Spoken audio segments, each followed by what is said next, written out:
So the interesting thing about Angels of Death, now that we are at episode 8, halfway through this series, what's interesting for me is actually how the characters are being presented, Rachel and Zach. Because here's the thing with Zach, we now have seen a good chunk of his backstory. We see what has led him to become a serial killer, why he started killing random people, but then also we saw the kind of hopefulness that maybe he could change possibly. He was still a young kid.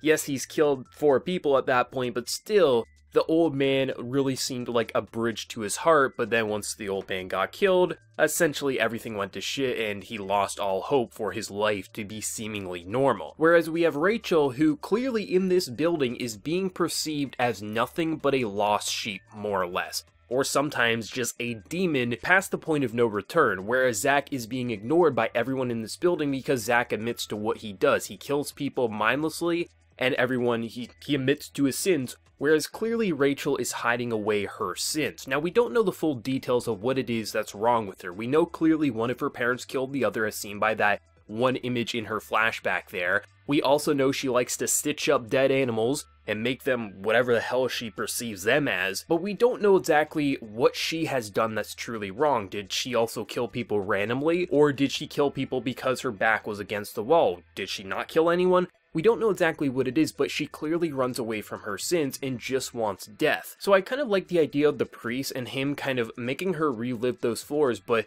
testing her each time. How are you going to overcome this? Why did you kill those people who came after you? Wasn't there another way? Why did you step on these hands? It's interesting how this priest is kind of testing her to see, is she just a demon or is she a lost sheep? Whereas someone like Zach is being ignored by the priest because he admits he's a sinner, he's a demon, there's nothing else to really see there. You know, Zach in the past, he had potential to become something better, but because the old man got killed, nothing could happen there. Whereas Rachel, we don't know, is she past the point of no return? Is she just giving up because she wants to die and there's nothing for her past this, or is this really a council session to figure out, can Rachel be saved? And I think that's actually pretty interesting how, you know, Zach is being perceived in the current timeline. He's not a sinner, he's fine, he is exactly who he is, whereas Rachel is being perceived as the sinner, despite Rachel probably having more of a chance at a better life if she could overcome her demons, and I think that's so fascinating. This episode, I really like how it was structured. I think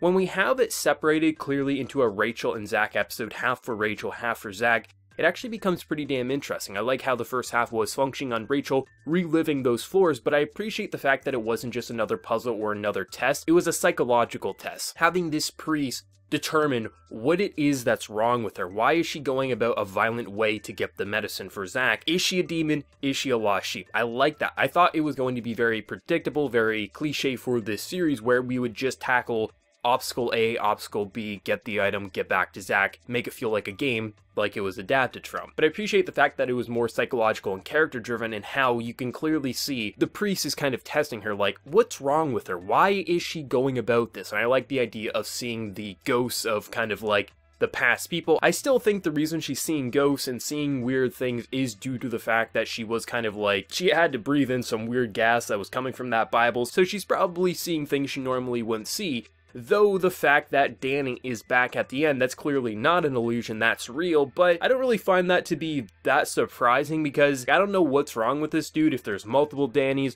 or if he just has some insane healing properties. Maybe he did some experimentation on his body. I don't know, this anime's weird, so I'm not surprised he came back, but I'm curious what his plan for Zach is, because I feel like something suspicious is going on there. But with the second half of the episode just clearly fleshing out Zach's backstory, I'm glad it's not just we see everything there is to see with his backstory in one episode. It's like, as the show goes on, you see more and more to explain his character as it stands. And I'm kind of interested to see, once they do reach the exit, right? What is the true outcome? Does Zach get killed? Does Rachel find peace? Like, clearly Rachel says she wants death, but that's not the optimal solution for her. She needs to face her demons and be able to move on with her life.